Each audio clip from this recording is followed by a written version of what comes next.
So this is the day 1 here in Davao because my flight last night is canceled.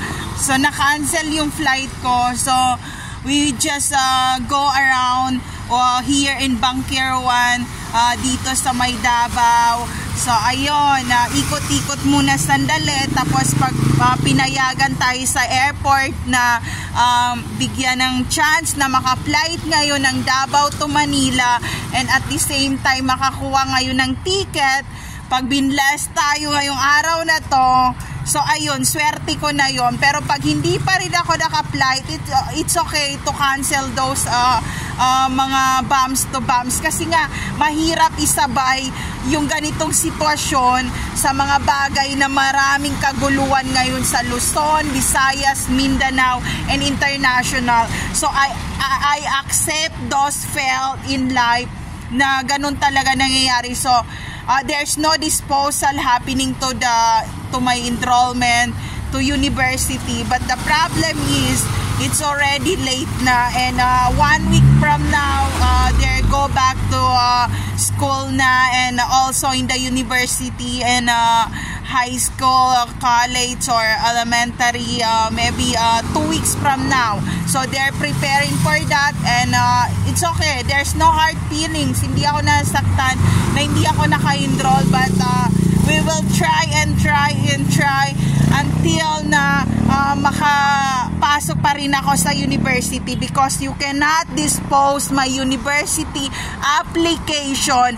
No, hindi ako papayag doon. Kaya kung kayo, kaya yung ibuka ang bibig nyo, kaya ko rin ibuka ang bibig ko sa maayos na paraan at hindi sa pambabastos ng ibang tao. Kaya po natin yan. Dahan-dahan lang po tayong lahat. So ito yung view dito, ganyan ako, dahan-dahan. Mahirap akong kausapin talaga, sobrang bagal ng proseso ko. Pero once na naipasok na yon, pang forever na yon, yun ang problema ko ngayon. So ito yung view dito. Shoutout pala, sabi niya, Miss Flawless. Miss Flawless, Panguna Flawless. Okay. Sabi niya, hi Miss Flawless, I really like your vlog. Thank you for watching my video. Miss Flawless ba? Ayan. Hindi ako nag-ahit ng kilikili ko ngayon. So ang haba ng mga buhok ko sa kilikili ngayon. So ayan, Miss Flawless, shout out. Miss Manila. Sabi nila sa airport, Miss Flawless, Miss Manila. So ayan, magwa 1 million na tayo sa YouTube niyan, kasi gustong-gusto nila yung natural beauty. Natural beauty, walang walang enhancement, and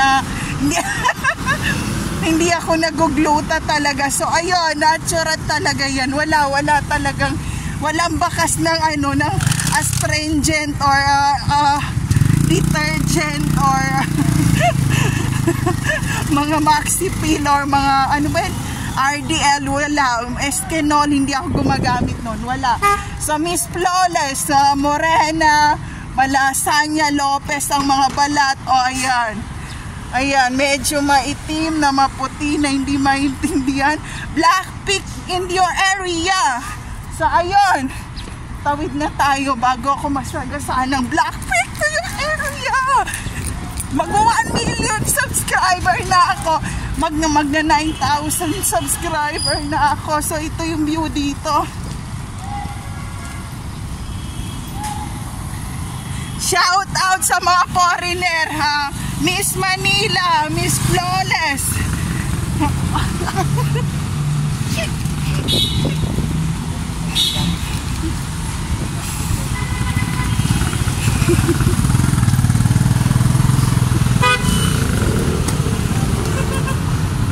So ayan, shout out sa kanila, kuya. Gusto siguro magpa-shout out. Shout out! Mga pangalan nyo po. At taga saan? Shout out! Taga saan po? Shout out. Grab ba to? Grab? Yes, ilang taon na? From Piquet, North Cotabato. Pag ilang years ka sa Grab? 3 years. 3 years na. Ayan, so shout out. Pareho kayo ng mga lugar o dito kayo lahat sa Davao? Davao lang, Davao.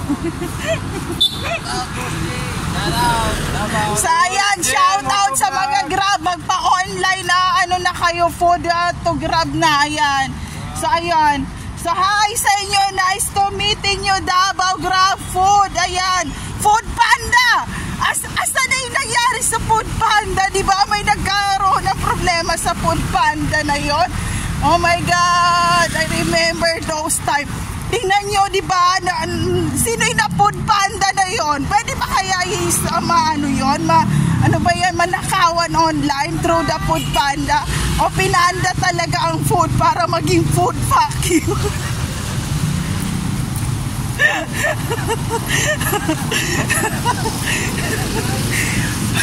Hindi nila fineld ang aking enrollment.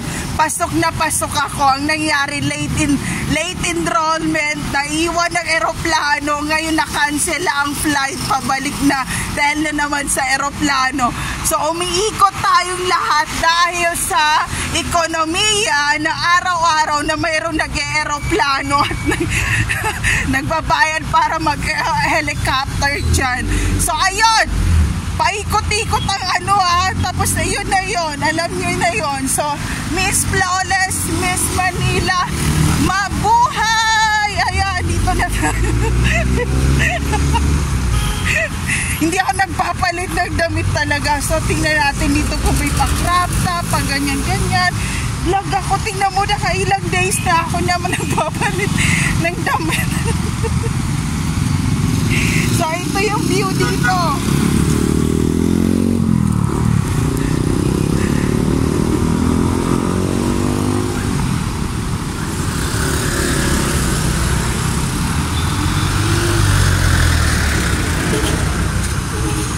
Shout out!